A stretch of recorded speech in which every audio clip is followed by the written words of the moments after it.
Bonjour les humains, 5 juin 2025.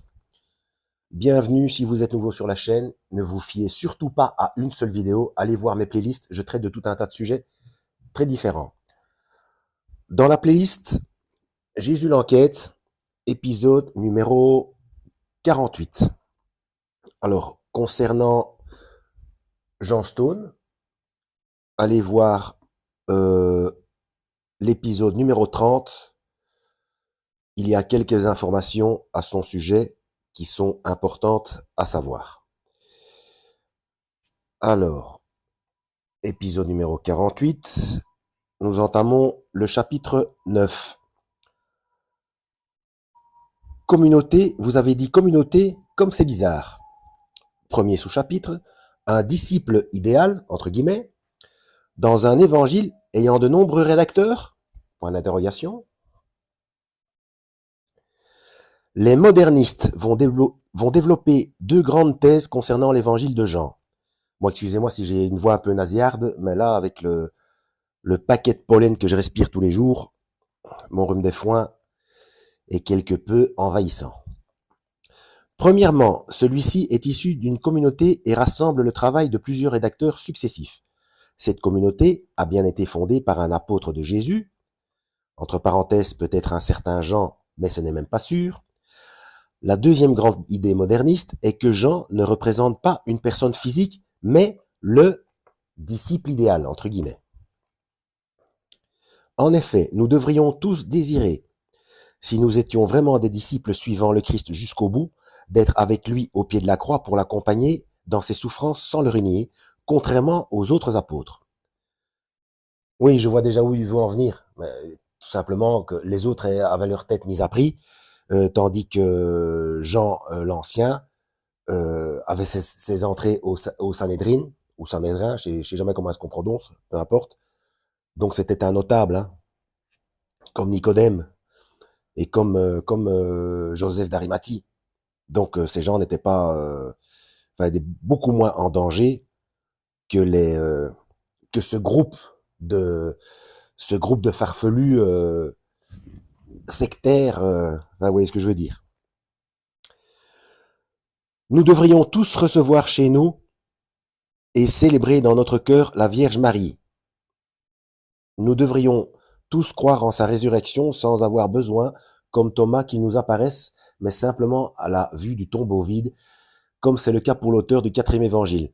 Donc voilà, comme j'avais déjà dit dans un épisode précédent, Jean Stone est un catholique, hein. Donc il a cette influence-là. Donc, comme je vous l'ai dit en début de vidéo, allez voir l'épisode numéro 30 si ce n'est déjà fait, pour avoir des informations concernant Jean Stone. Et bien sûr, pour comprendre de quoi il s'agit de manière complète et cohérente, allez voir la playlist depuis le départ, hein. Nous devrions tous reconnaître Jésus avant les autres, comme l'a fait ce même disciple en Jean chapitre 21, verset 7. Nous devrions tous métaphoriquement poser notre tête sur son sein, etc. Donc poser notre tête sur son sein, entre guillemets, hein. Il le dit, hein, métaphoriquement parlant.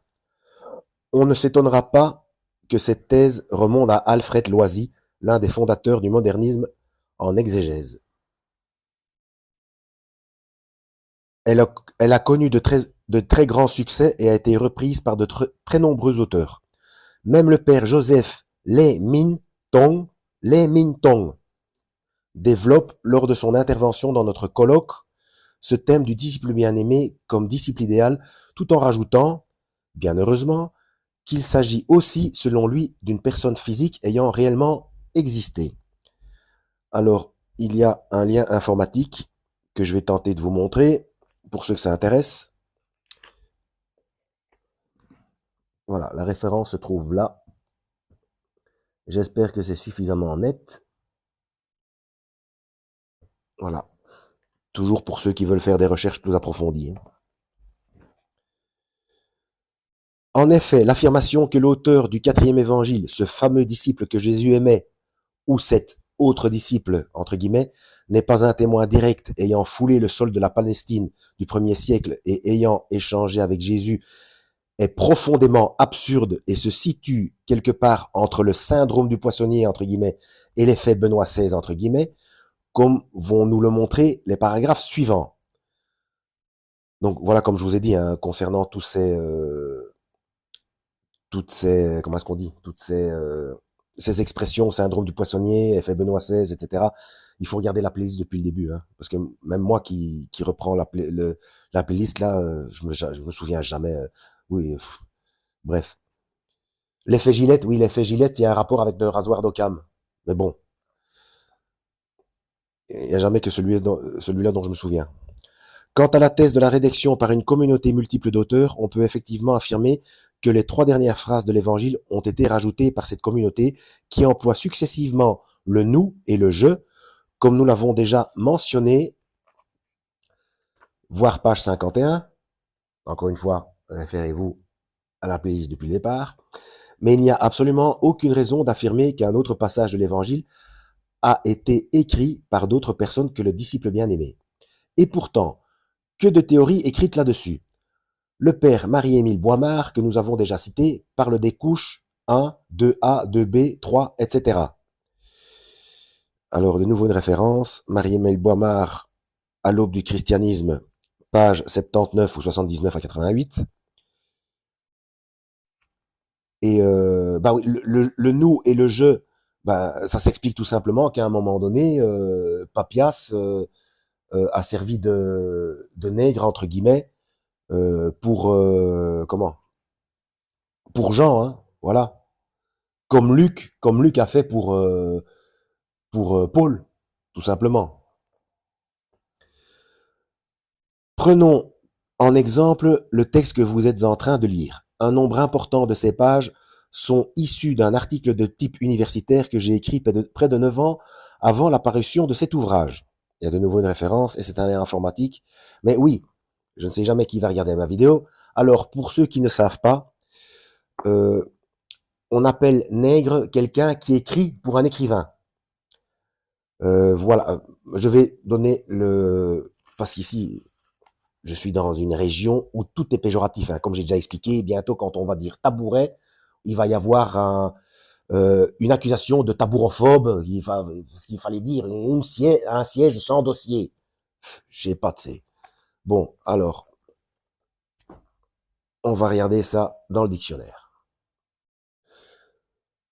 Voilà, je l'ai. Alors, concernant les mots, tous les mots qui deviennent péjoratifs, on est en plein, je fais un petit rappel comme ça, on est en plein dans la période de la novlangue, hein. Donc, manipulation des masses pour que tout le monde s'entretue, hein. Donc, provoquer des dissensions, etc., pour tout, pour rien, pour un oui, pour un non. Et puis, pervertir le langage, allez voir ma playlist perversion des codes de Dieu. Donc, on en parle dans le roman 1989, non, 1984 de George Orwell, je pense, est-ce qu'on en parle dans les deux? Parce que 1984, je n'ai pas lu, mais dans Le meilleur des mondes Aldous Huxley, hein, Huxley, pardon, Aldous Huxley. Donc, tout ça, c'est la manipulation. Hein. Donc, alors, nègre non familier, où se trouve la définition concernant ce qui est littéraire. Voilà. Nègre, personne qui prépare ou rédige anonymement pour quelqu'un qui le signe un travail littéraire, artistique ou scientifique. Ouais, en fait, c'est même pire.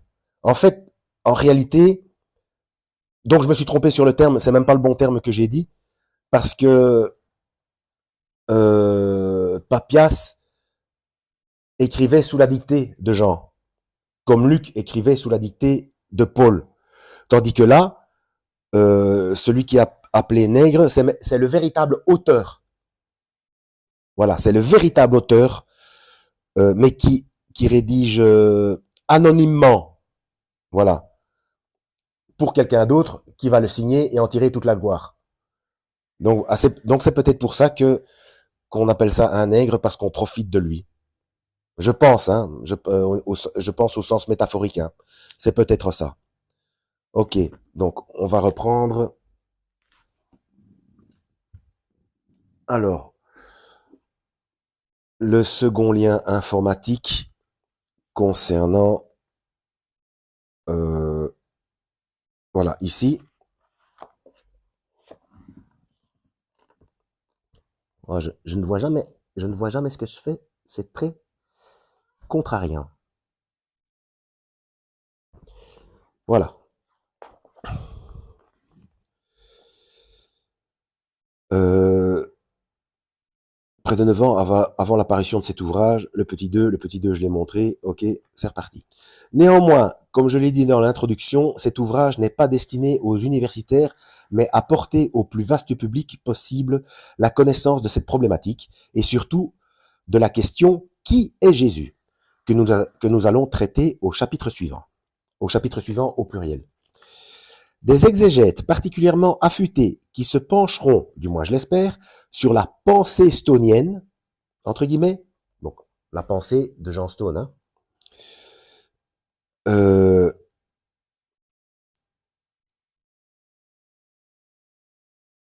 voilà, sur la pensée stonienne, dans les années 3800, où il fait un petit brin d'humour.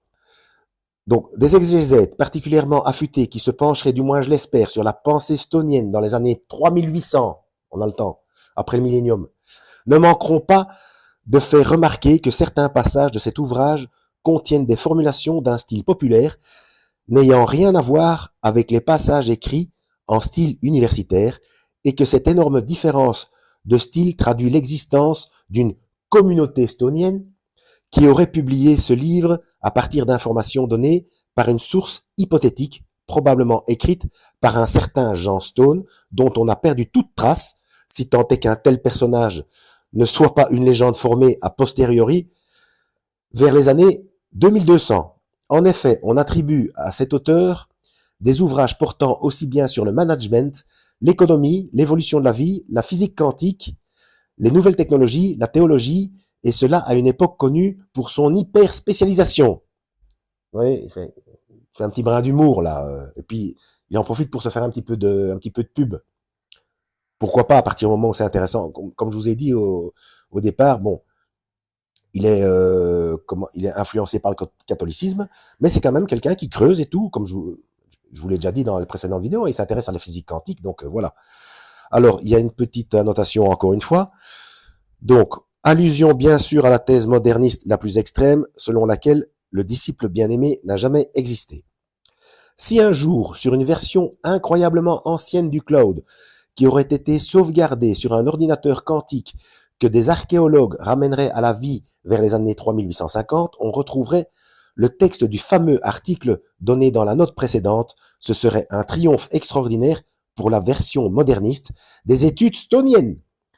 La preuve serait définitivement faite qu'il existait bel et bien un universitaire sérieux du nom de Jean Stone qui a écrit un texte de haute qualité et qu'une communauté s'en était emparée pour faire quelque chose qui comprend des jeux de mots, des plaisanteries, des allusions à ce qui, après de longues recherches, apparaît comme ayant été des films réalisés à cette époque pour le grand public, n'ayant rien à voir avec le sujet traité de l'évangile de Jean.